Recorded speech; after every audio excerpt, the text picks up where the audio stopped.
స్థానిక సంస్థలలో రిజర్వేషన్లు కొనసాగాలన్నా న్యాయస్థానాలు ఒకే ఒక మాట అడిగినాయి, మీరు ఎంతున్నారు, మీ లెక్క ఎంత, మీ లెక్క తెలవకుండా మీకు రిజర్వేషన్ ఇవ్వడానికి లేదు అని న్యాయస్థానాలనే.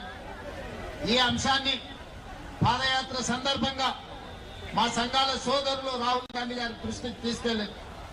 రాహుల్ గాంధీ గారు మా అందరితో చర్చించినప్పుడు దీనికి శాశ్వతమైన పరిష్కారం జనగణనతో పాటు కులగణన జరగాలి, ఈ దేశంలో ఎవరు ఎంతమంది ఉన్నారో లెక్క తేలాలి, దామాష ప్రకారం నిధులు నియామకాలు చేపట్టాలి అనే ఆలోచన కాంగ్రెస్ పార్టీ నిర్ణయం తీసుకున్నది. ఇది కాంగ్రెస్ పార్టీ విధానపరమైన నిర్ణయం.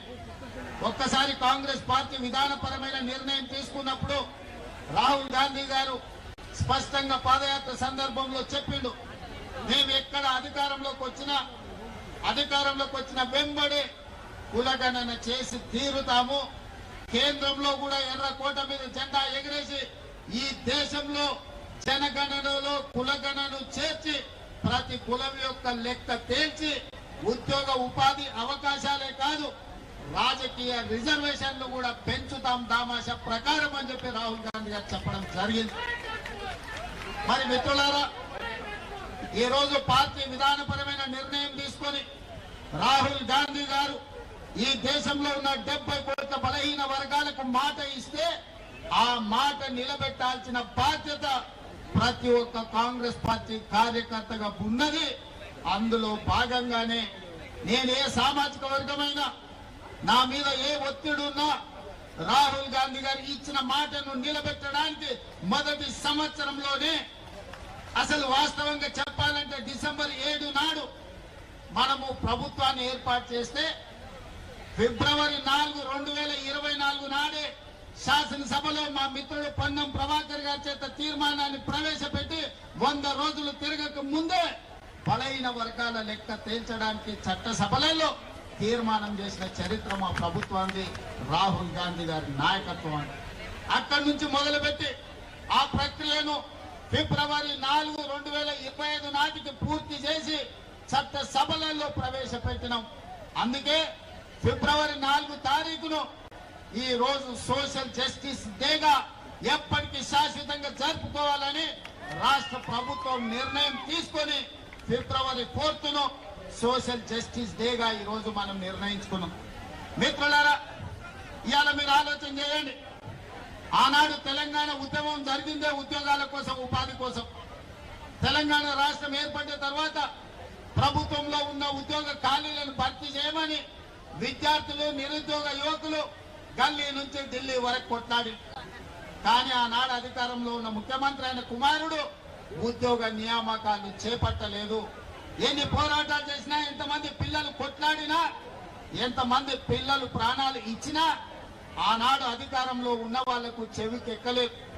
అందుకే ఎన్నికల సందర్భంగా పాదయాత్ర చేసినప్పుడు నేను తెలంగాణ నిరుద్యోగ యువకులకు ఒక మాట చెప్పిన, ఇక మీరు ఉద్యోగాలు ఇవ్వండి అని అడగకండి, తండ్రి కొడుకుల ఉద్యోగం ఊడగొట్టండి, మీ ఉద్యోగాలు మీ ఇంటికి వస్తాయని ఆనాడు నేను చెప్పిన.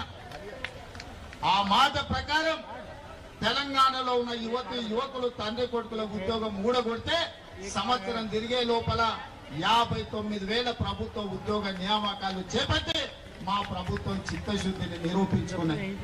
మరి ఇవాళ మిత్రులారా, బలహీన వర్గాల కోరిక అసంబద్ధమైన కోరిక కాదు, బలహీన వర్గాల కోరిక సంబద్ధమైన కోరిక. ఈ రోజు మీది ధర్మమైన కోరిక. ఒక ధర్మమైన కోరిక నెరవేర్చడానికి ప్రభుత్వాలు ముందుకు రావాలి, బాధ్యత తీసుకోవాలి. కానీ భారతీయ జనతా పార్టీ ఈనాడందుకు సిద్ధంగా లేదు. వాళ్ళకి విధానపరమైన ఆలోచననే బలహీన వర్గాలకు వ్యతిరేకం. ఇంతకుముందు మిత్రుడు శ్రీనివాస్ గౌడ్ చెప్పిన అంశాలను నేను మళ్ళొకసారి చెప్పదలుచుకున్నా. ఆనాడు మొరార్జీ దేశాయ్ గారు ఈ దేశంలో ఉన్న బలహీన వర్గాల లెక్క తేల్చాలి, ఈ జనాభాలో జాతుల యొక్క లెక్క తేలాలి అని మండల్ కమిషన్ ను నియమించి మండల్ కమిషన్ ద్వారా నివేదిక అడిగింది. ఆ మండల్ కమిషన్ ఈ దేశంలో 52% బలహీన వర్గాలు ఉన్నారు, 27% రిజర్వేషన్ ఇవ్వాలి అని వారి ప్రతిపాదన ఇచ్చారు. కానీ కొంతకాలం వాయిదా పడ్డది. విపి సింగ్ గారు వచ్చిన తర్వాత ఈ మండల్ కమిషన్ ను దుమ్ము దులిపి దీన్ని అమలు చేసి మొదలు పెడితే ఆనాడు భారతీయ జనతా పార్టీ కుట్ర చేసి మండల్ కమిషన్ కు వ్యతిరేకంగా కమండల్ యాత్రను చేపట్టి ఈ దేశంలోనే మండల్ కు వ్యతిరేకంగా కమండల్ విధానాన్ని తీసుకొచ్చింది భారతీయ జనతా పార్టీ. ఆ భారతీయ జనతా పార్టీ ప్రతినిధే ఈ రోజు నరేంద్ర మోడీ గారు ప్రధానమంత్రి ఈ దేశంలో ఉన్నాడు. నేను ఈ రోజు ఒక మాట చెప్పదలుచుకున్నా. శ్రీమతి ఇందిరాగాంధీ గారు దళితులు కాదు, ఆదివాసీ కాదు.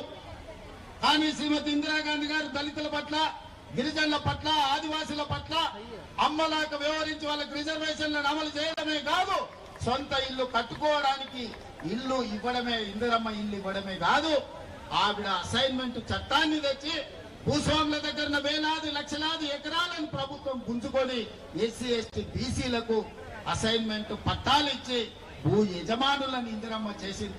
అందుకే ఇవాళ ఏ ఎస్సీ, ఏ ఎస్టీ, ఏ తండా, ఏ గూడానికి వెళ్ళు వాళ్ళ ఇండ్ల ఇందిరమ్మ ఫోటో ఉంటది. మా అమ్మ ఇందిరమ్మ.